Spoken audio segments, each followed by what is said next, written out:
Hello tubers and groovers, and welcome to this edition of Take the Fear Out the Gear with me, Jason Bangers, and me, Mr. Chumley Warner, and me, Mr. Matt Roberts. Hey Matt, how you doing? Hey, how you doing, boys? Welcome along. It's good to see you. Good to see you both. Welcome to Effort Studios.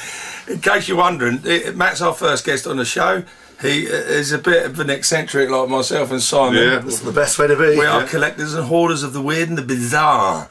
But this man has got some serious equipment, some real beautiful items, and I think the world needs to see them. Guys, I think you should share them. Well, that is what I want to do. I want people to marvel and join in and, you know, experience and celebrate all this wonderful stuff. Superb. So that's what we're going to do. Have a little look at this.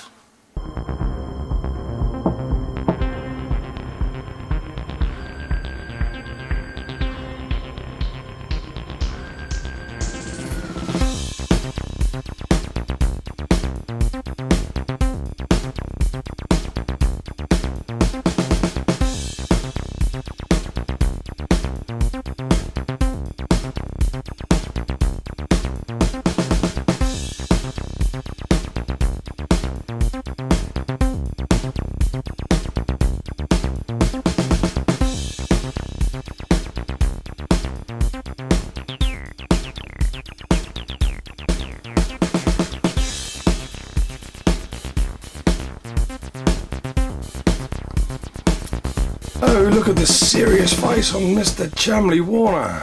well, it's a very serious thing, and Matt's going to tell us about his Oberheim rack. Yeah, what are you going to tell us about? My Oberheim rack is, I mean, basically, as with everything in the studio, it was all carefully lusted after, over and thought out and researched for many years. So I'm a big fan of Mr. Tom Oberheim and his Oberheim synths. Obviously, you had the 4-voice and the 8-voice in the 70s. Then in 1979, 1980, the OBX, which was the first sort of polyphonic, non-modular synth that was released. And then I think in 81, you had the OBXA, which is this one here. And then in, I think it's 83 or 84, the OB8, which is here. And under here we've got a Prophet 5, which is a Dave Smith. And we've got a Polymoog synth, and a spare Oberheim at the bottom. And what I love about these synths is they're very funky. The filters on them are incredible. They're just, I mean, this particular one was, you know, Queen famously said no synthesizers until 1979, 1980, the game Flash soundtrack, and the first synth that they used was an Oberheim OBX. So you know, it was very, all the stuff on the Flash, the portmanteau on the song The Game was all done on this. Obviously, as I've sort of stated before, previous interviews that have been done, very big Prince fan and Minneapolis fan. So yeah, he was a big user of all the Oberheim synths as well. But they are lovely. They can be quite costly because they have Curtis chips, Doug Curtis, God rest his soul. Do they need a lot of looking after? Yeah, they just need to be turned on, played, and then every time you turn them on, something could pop out. But if you get them, I mean, this one's been extensively serviced by Mr. Adrian Delenti at synthrestore.co.uk, and also Mr. James Walker at Synth Repair Services. Both of those techs have worked very extensively on this machine, keeping it going. And Synth Restore have repaired this one and looked at this one. So you've got to maintain them. You've got to have the love and passion. But it is obviously, like with all this stuff, is a bit of a a cash cow. It's a labour of love, dude. It's a labour of love, and you've got to be prepared to the Curtis chips themselves are sort of about £40–50. I think they've started making them again now. And these have a lot of those in them. I think this one has the least, but certainly the OBXA, the OB8 are full of easily poppable chips. But as if you do lots of YouTube demos, and there's lots of YouTube demos of these working and playing, it's well worth the journey. You know, the road hardest trodden is the one that's most fruitful. And I'm very privileged because I've got like the new sort of Dave Smith and Tom Oberheim OB6. It's an amazing modern polyphonic, very usable, straight on the stage keyboard, but it just doesn't have the grit of these original ones from the late 70s and 80s. So yeah, there's Oberheims. Listen, he says he's very privileged, right? There's no luck in this world. You make your own luck. Well, that's this man has found it. He's bought it. He's looked after it. And if you want stuff like this, that's what you've got to do. It won't come knocking on your door. You've got to find it. So I don't. Yeah, Yeah, you've got it. I've worked hard over the years. I bought a lot of this stuff sort of in the early noughties when prices were still sort of, you know, semi-sensible. But yeah, I mean, I think like one of these now, you're looking at sort of £5,000 plus if you can find one. You know, like with all these old analog synths, but they really are. I mean, like with all this stuff, I say this every time I'm interviewed. It's the songs you make, the magic you make that's the most important. They're beautiful, man. Yeah, that's the. They're beautiful. I'd say this is my favourite synth of all time. The Oberheim OBX, my favourite polyphonic synth. What of all, like this and the JX8P. But this, out of the three Oberheims, the three sort of the three ones, this is certainly the biggest. I'm the biggest fan of this one.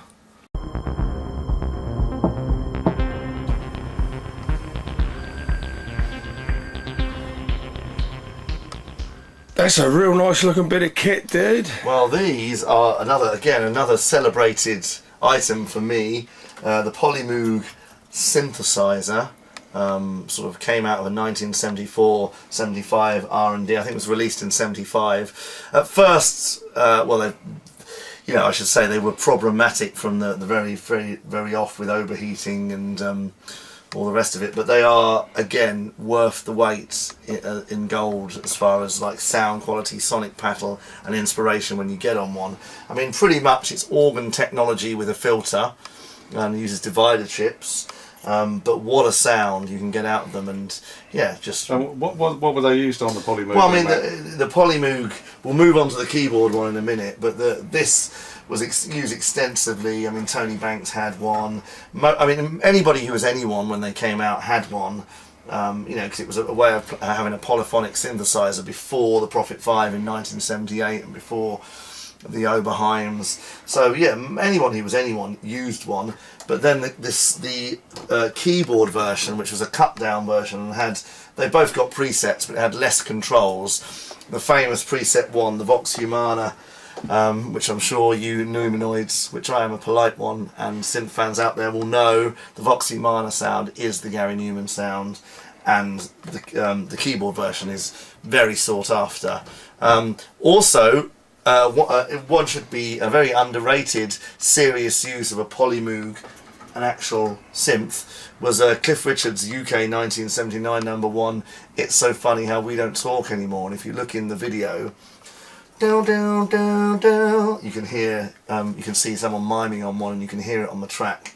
So that was used in a serious, you know, I mean, everything's always been used seriously, but it was current technology at the time. That's a really good track, that one. It is, yeah. That stands up today, doesn't it? That had a Polymoog. And then obviously when Gary Newman started using the Vox Humana preset, then all bets were off. They're much maligned, and again, they are problematic. Divider chips go, you need to constantly maintain, they don't like being moved. I'll tell you who did use them a lot on a 79 tour, Kate Bush. Oh, bless she was a big Polymoog person as well. We like Kate Bush. Kate Bush is lovely, yeah. Yeah, it's fantastic. So they're great synthesizers. I personally love Polymoogs myself, because you can play chords on them, you can get inspired, you can write songs on them, and they're very, very inspiring sounding, you know, for myself personally, I think, you know.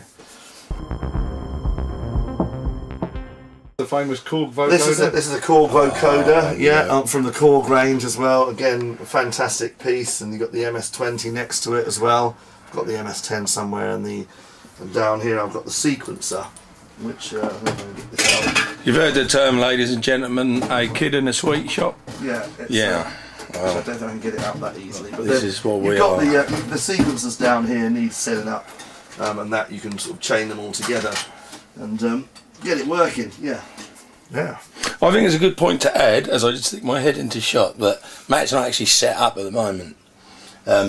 He's just sort of moved from one place to another with all this gear, and like not all of it's plugged in, but there will be a part 2 where you'll be able to actually hear everything in beautiful glorious stereo or beautiful mono, because we shall DI the sound for you. Yes. And it's got to be heaven. So today we're just showing you what's on offer, folks.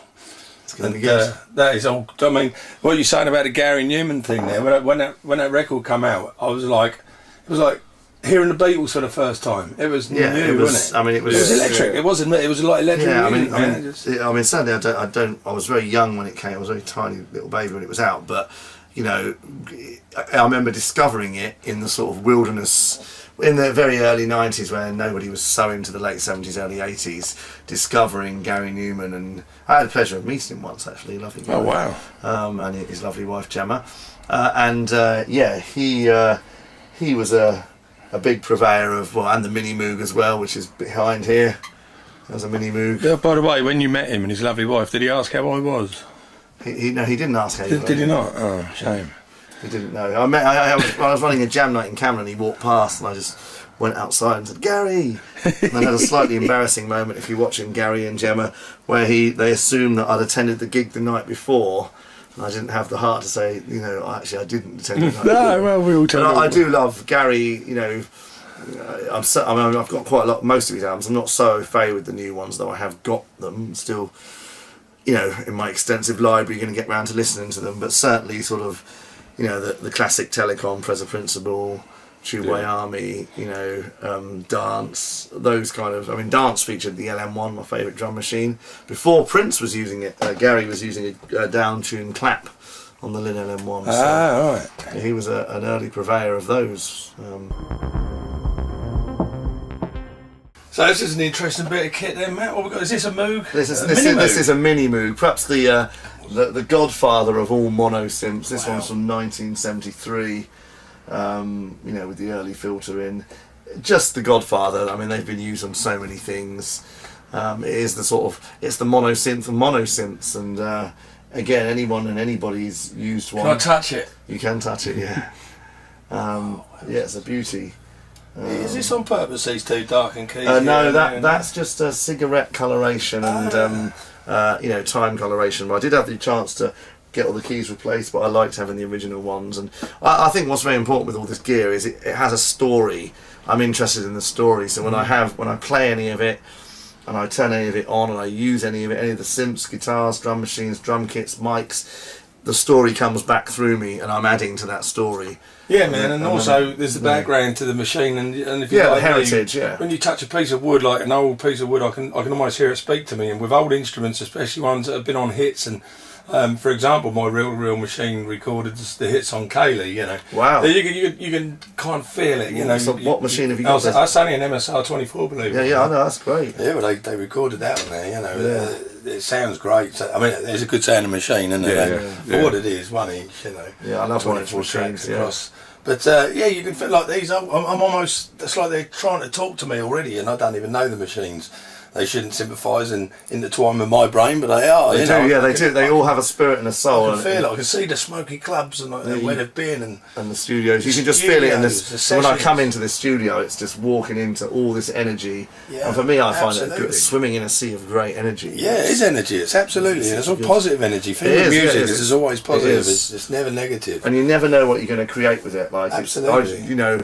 I think the one thing the person with time is the richest person, because time and time spent with stuff is what makes. You do need time on your hands to make music. Time on your hands to make music and explore and inspire, depending on what style of music you're making as well. You know? God only knows how you've managed to get this all up here and how you've got it here the way you have. I mean, it was certainly you know, at this point, say thank you to everyone who helped me move. It was, we didn't have. It was April 2017 to June 2018. So. Yeah, I'm a Raspberry Ripple, so I can't lift anything heavier than anyway. So we'll move on now to. Here we go. So now we're going to talk about some more stuff, and I can see a really nice Yamaha keyboard in front of Matt. So maybe you can tell us something about that. I mean, the celebrated Yamaha CP80, which is an electromechanical keyboard. It's actually a real piano with strings in and pickups on each string. Developed in about 1976 as the CP70, and I think the CP80 came out in 77. But don't quote me on any of this, because I might not be totally factually right about that. Oh, you're running that with delay at the moment? Yeah, I've got. This is the famous Effort Echo, which very Elton John sound. Yeah, it is. It's Billy Joel, sort of, very Elton John, Billy Joel. love it. Love Billy Joel. I love Billy Joel. Give us a bit of Billy Joel. Give us a Billy Joel. Oh, that Virginia, don't let me wait. Catholic girls start much too late. But sooner or later it comes down to fate. I might as well be the one. But only the good die young. That's what I say, yeah. Bit of Billy Joel. Awesome. We've got slightly crackly, yeah. Never smoke over your gear, guys. Never smoke over your gear. We're running a Mackie 2482 desk, is one of our desks with a Soundcraft Ghost. And this, I've got 2 of these, and whoever owned this smoked all over the gear. And it now forever has channels cutting in and out. So, see, we don't smoke. I've never smoked my whole life. No. Don't smoke. No. Don't smoke. I don't even drink, although I make my money from pubs. How many views you got on your live stream, Not Matt? that many, but we love you all. So carry on. So Hello, Matt's live stream. Yes, sir. This is Take the Fear Out of Gear over here with Chumley, Warner and Bangers. It's good to see you. Yes, subscribe to the channel. Come and have a look. Give us a look.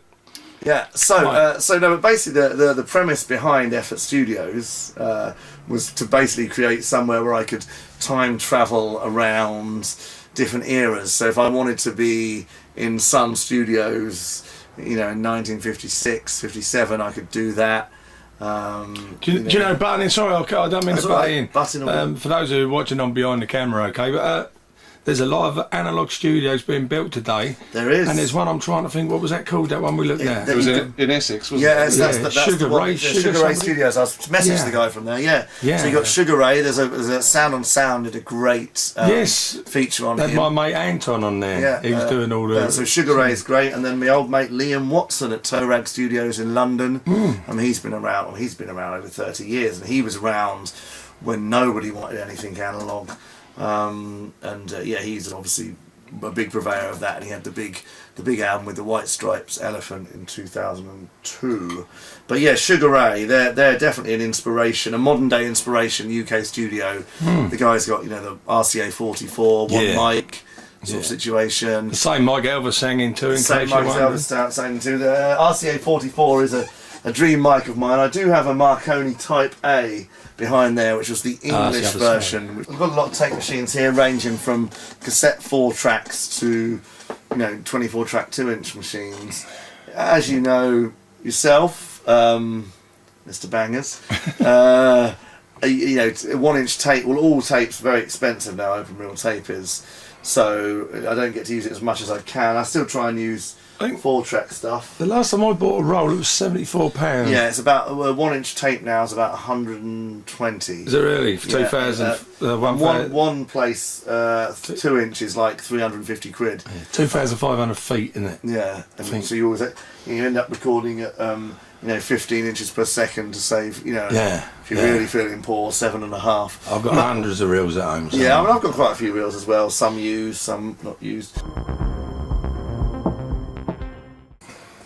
Down here is my first ever analogue synth, which I got in 1995 from a guy called Bob Peters. It's a Roland JX8P, which was a hybrid digital and analogue synth, and I actually it's actually replaced the Jupiter 8, but it's not reflected in the price, because Jupiter 8s, which we've got over there, go for crazy money, and you can still get these for sort of 500 or 600 quid. Little Terminator? Yes.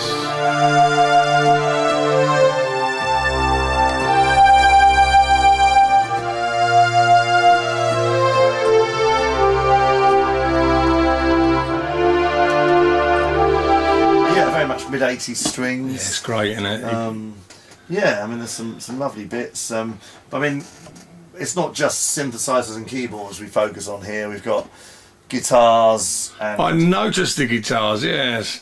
I've got a 1964 deluxe reverb amp down here, which we can turn on. Oh, wowzers. Show a few of the guitars. I'm just going to move this mic stand. Here's another lovely piece. I don't know if you're filming. That's a 1981. No, it's a Neumann. It's a 1981 U87. Yeah, it's classic. No. And for those of you who might think, I've seen one of them, well, you would have done on the Do They Know It's Christmas You would video. have, yeah. I mean, Mike Nacito from Johnny Hates Jazz once told me, if you could only have one mic, let it be. Yeah, I disagree. I like them, and I've got them, but do you know what I mean? You disagree? I like the Shure SM7. I like the 414. Yeah, now the 414s are great. 414s are just, I think, as good as the Neumann Yeah, U87. I mean the Neumann U87 it's like the Shure SM58. It's like But this one, a benchmark standard. this one over here that you're talking about now. This one. No, that's beautiful. That's an RCA. That's a river mic. Oh yeah, that's a. Hang on.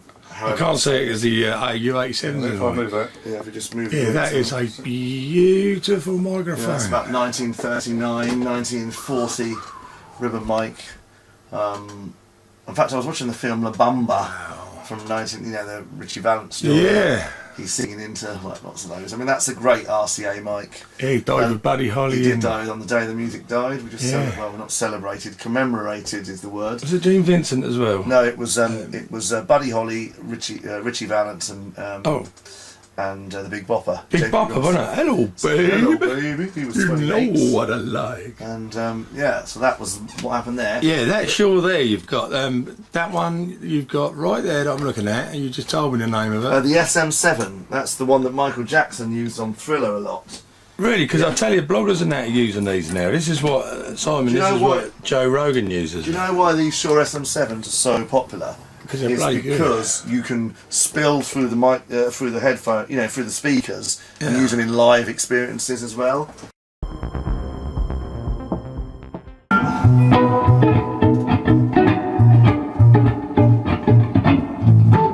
That's the ES175. A little bit of a dicky, I'd just like to point out at this point, a lot of this old stuff, you need to constantly maintain it. Yeah, it's all valve, isn't it? Yeah, that's a valve. It's a 964 a Fender Deluxe Reverb, so they need to be constantly maintained. I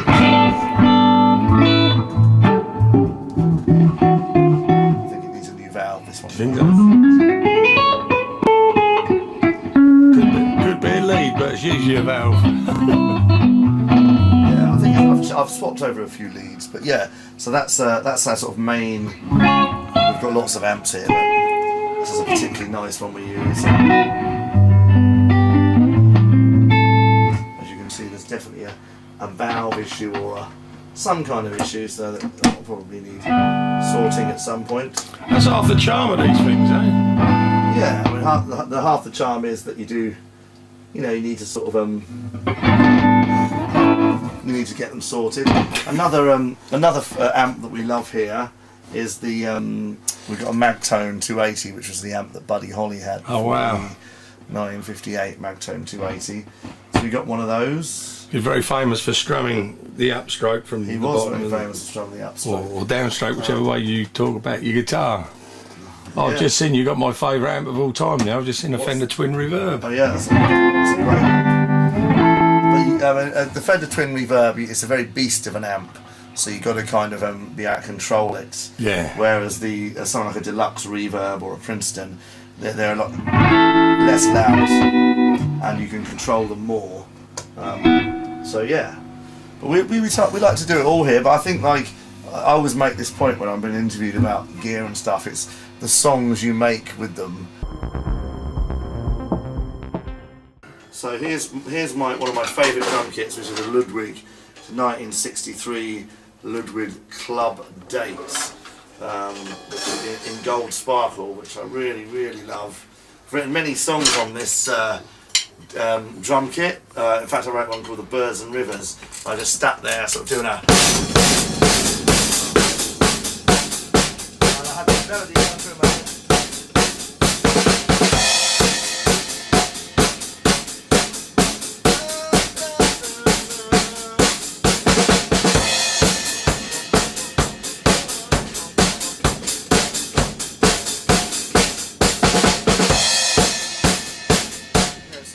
It's a very inspiring drum kit. It's got that. It's just got that magic to it. Sounds great, doesn't it? I love the sort of sound of the, situation. So yeah, it's great. So you can see, you guys, like Matt has got just every corner filled with like drum kits, guitars, bass guitars, double bass guitars. There is just everything in here, and most of this stuff is as rare as rocking horse shit. Let me tell you. There's double bass.